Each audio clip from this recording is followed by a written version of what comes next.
Hi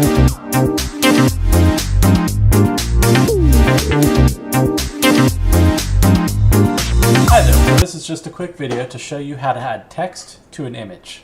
If you're watching this, then you're probably part of the Listen to Your Freedom program, and you may or may not have seen Jeannie's video about this exact same thing. She did hers with a Macintosh, so this video is just to show you people with a PC how to do the exact same thing. So the program we're using here is called GIMP. It's a very easy program, it's free, and you can download it at download.com.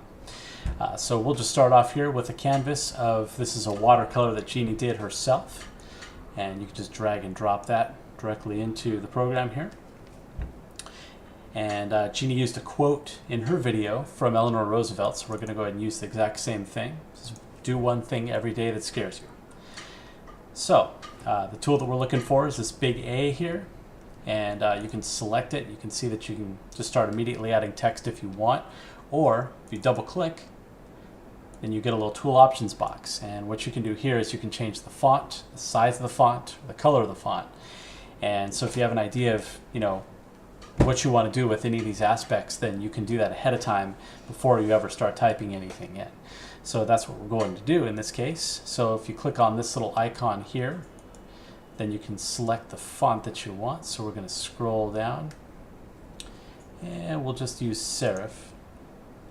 And since this is a very large image, this will vary depending on, you know, what you're using. So we're going to change it to 144 because this is a very large image and we want very large text in relation to it. And because of the colors in this image, we're going to try something other than just boring black. And we'll go ahead and change that. So you just click on that black color and you see this little color thing pops up. You can do a lot of different things here with the color, but the easiest way to do this is just this little rainbow thing. We'll go ahead and try maybe like a bluish color to go with this blue here. So just click on that. You can see that it changed on the left side. So if you just put your pointer over wherever you want, then you can kind of see that it's changing. See this color here? So let's see, we're going to try to match up with what's in the image there a little bit, because that's pretty close. So we'll try that out. Then you click on OK once that color is how you want it. And if you want to reuse that color in the same image, you can hit this little arrow here and see, there you go. It's almost like a little easel that you have, or you know, you can save your different colors. So click on OK. So now we're ready to type in some text. So what you do is you click and then hold, and so you can decide exactly where you want this to show up. So we'll stop there, and then click inside the little box that you just made. Now I'm going to copy and paste this first line here, do one thing. So you have that highlighted in the notepad. And one important thing that Jeannie mentions as well is you'll want to take all formatting away from any text that you're going to put on here, so there's no conflict with fonts or anything like that. Use Notepad, something where it just doesn't have any formatting built into whatever you're copying and pasting. So on the PC, Notepad fits that bill. So now that that's highlighted, you can right click and copy. And then right click inside this box, click on paste, and there you go. Do one thing. So there's the first line. Now we want to make a second one here for every day. So we'll go ahead and make another box here. And see, this just retains the same information, the serif and the 144, and you can see the color here, and you can do those on the fly. So we'll go ahead and highlight that, copy, and then paste it in here. And you'll notice too that you can move this thing wherever you want. So if you want it to go there, you want it to go there, and you can change the size of this box. So we'll just leave it kind of like that. And we're going to put another box here, kind of underneath. It's not perfectly spaced, but it's okay. So we'll do that scares you. Same thing, copy and paste. Now you see that's a little bit not long enough, so we're going to resize this. So you just drag this out, and there you go. All in one line, nice and clean. Now, I'm not really too fond of the spacing here. I guess this is bothering me a little bit, so I can kind of move this up a little bit if I want. There we go. Okay, so that's not bad. So now we'll just take this last part here. Oops. Make another box. And we'll take Eleanor Roosevelt, copy and paste her name there. Like so. Okay, same thing. Gonna have to make this a little wider. And there you go. And now, finally, you're going to want to promote yourself or whatever your website is, if that's your thing. If not, that's fine too.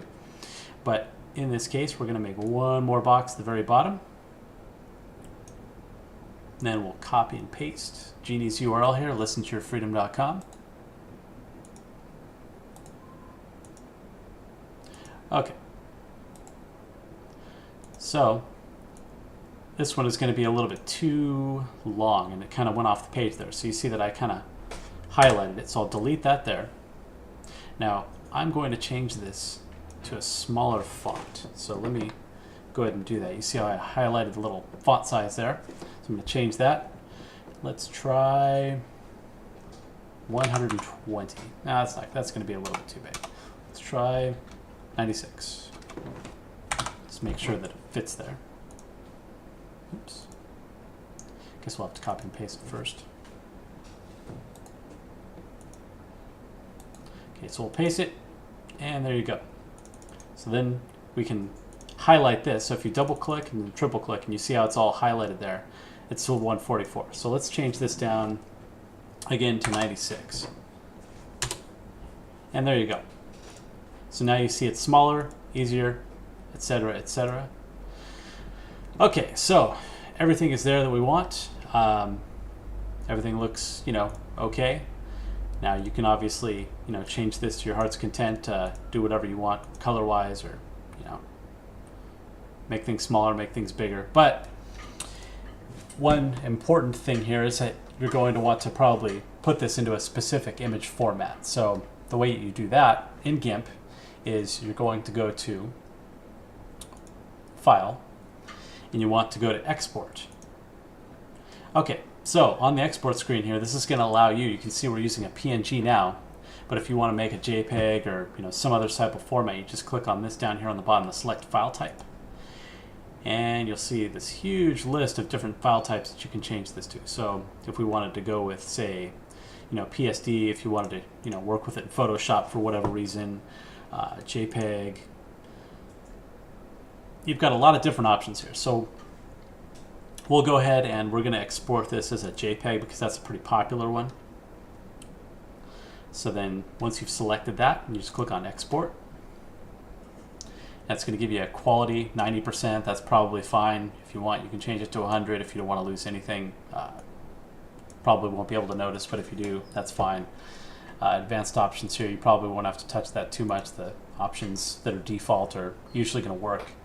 So then you'll just click on Export down here. And there you go. So now you see on the desktop, now I have a JPEG version of this. And that's how it looks. Pretty simple, pretty easy. And so that's it. So I'll have a little URL there you see below this video that goes to Jeannie's video. So if you want to get any kind of creative tips, or anything else, you can check that one out too. And if you have any questions, you can email us at service@listentoyourfreedom.com. Thanks a lot, and I hope you enjoyed the video. Take care.